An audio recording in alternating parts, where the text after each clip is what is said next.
Hey guys, this is E with Scrapbooking with Me, and I just wanted to let you know that we will be working on the little mini file folder album next week. I wanted to get all of the pieces done for you, all the PDFs up and everything, so that you would have time to cut these out and get ready for it if you wanted to make it with us. But you will have two of these.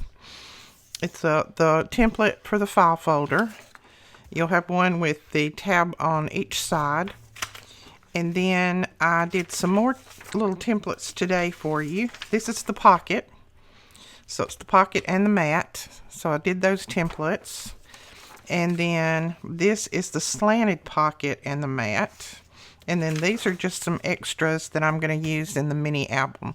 So I have all of those over on the blog. I will link that directly below. And as usual, the only thing we ask for payment for any of these is just that you are a subscriber to our YouTube channel. That just helps us. Every time you watch one of our videos or you click on one of the ads, anything like that, we get just a few cents off of each one of those.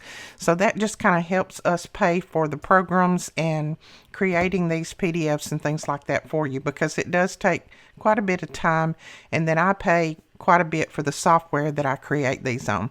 So that just helps us a little bit. So that's the only payment that I ask, is that you hit that subscribe button, and then you can go over there and download these for free. They are in a PDF form, so you should be able to download the exact size. Now I will tell you, on this one and the file folder, you may need to slide them down a little bit on your paper before you print them, or just put your paper in a little bit higher, because mine actually cut off a little bit at the top when I printed it.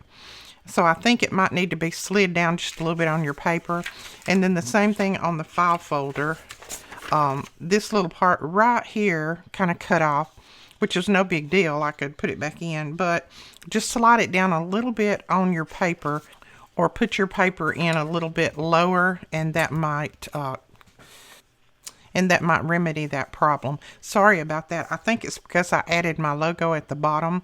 I think I'm going to start adding the logo on the side, and that way I won't have to worry about that anymore, because I did set these up to print on 8.5 by 11.